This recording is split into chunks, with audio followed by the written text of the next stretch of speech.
धेमाजि जिल्लानि सिमेन्टसाफुरियाव थानाय अल Dhemaji construction and आनअर्गानाइज्ड sector इउनियननि मावखुलिनि लांगोनायाव अल धेमाजि कन्स्ट्रक्शन एन्ड आनअर्गानाइज्ड सेक्टर इउनियना बुहुमनां मे दिवसजों लोब्बा लाखिनानै 12थि बोसोरारि मे दिवस फालिदों।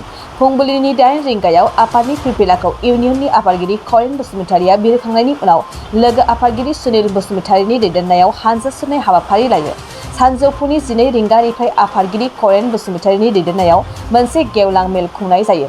हाबाफारियाव लिंहरजानाय आलासि महरै बाहागो लायो के पाटिल गोजौ फरायसालिनि आजिरा मोननाय फोरोंगिरि जय नारायण उपाध्याय आरो एस.बी. बर' गेजेर फरायसालिनि आजिरा मोननाय गाहाय फोरोंगिरि बिरेन्द्र कुमार ब्रह्म बिथांमोना। मे दिवस फालिनाय जादों दा बेवहाय हानजा मोनसे जादों बे समाव नोंथाङा खौरां बिजोंनि गेजेरजों मा बुंदों? दिनै जोंनि बे इउनियना दिनै 12 बोसोर जाबाय नालाय दा जों 12थि बे मे दिवसखौ जों फालिनो आखायाव लादों आरो बेवहाय जोंनि गासै धेमाजि जिल्ला निर्माण श्रमिक होनो आरो असमियाव आरो इंलिसनि अल धेमाजि डिस्ट्रिक्ट कन्स्ट्राक्शन एस आनअर्गानाइज्ड सेक्टर इउनियन होननानै बुङो। बे इउनियना दिनै आगोलावहाय जोंनिया साब डिभिसनल'मोन। नैबे 2020 मायथाइनिफ्राय जों स्वीकृति मोननानै अल धेमाजि डिस्ट्रिक्ट मुङै माने बे जोंनि इउनियना नामाकरन जादों आरो बेखौनो जों दिनै जों 20 आरो 21 कभिडनि थाखाय जोङो गेप्स बोसोरनै थानाय जादों। दा बे गेप्स बोसोरनैनि उनाव जों देग्लाय नैबे 22 मायथाइयाव जों दिनै रेलिखौ आरो ग्रोब दिनै जों खालामनो आखायाव लानाय जाबाय।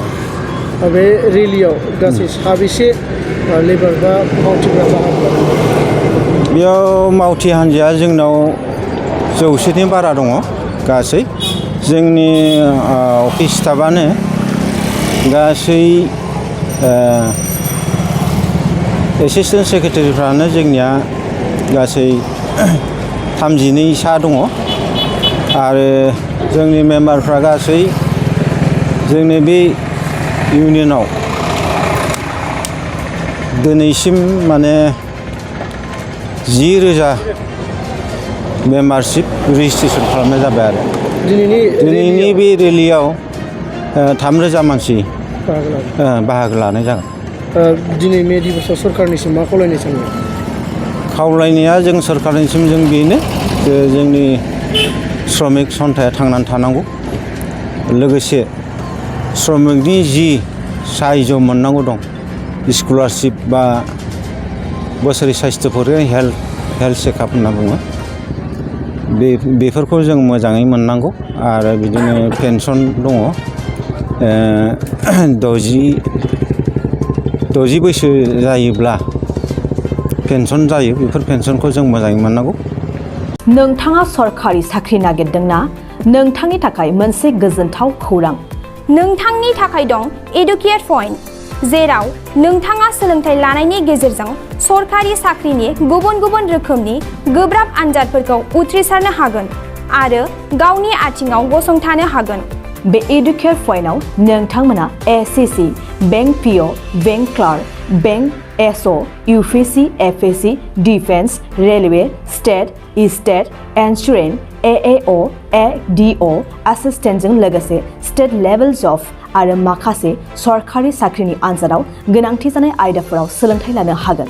मख'नो गोनांदि बे सोलोंसालियाव साख्रिनिल' नङा, बेयाव MBA आरो सैनिक स्कुल बायदियाव एडमिशननि थाखाय एन्ट्रेन्स होनो थाखायबो सोलोंथाइ लानो हागोन। बे सोलोंसालियाव गाहाम थाखो खथानि सुबिदा दं आरो सम मथे नोंथांनि सोलोंथाइखौ बे सोलोंसालियाव होनाय जागोन। बेखौबो मिथिनांगोन दि बे एडुकेट पइन्टआव सोलोंथाइ लानानै बावैसो 2021-22 मायथाइनि एसएससी GDनि आनजादाव गासै 11 सा सोलोंसाफोरा उथ्रिसारनो हादों।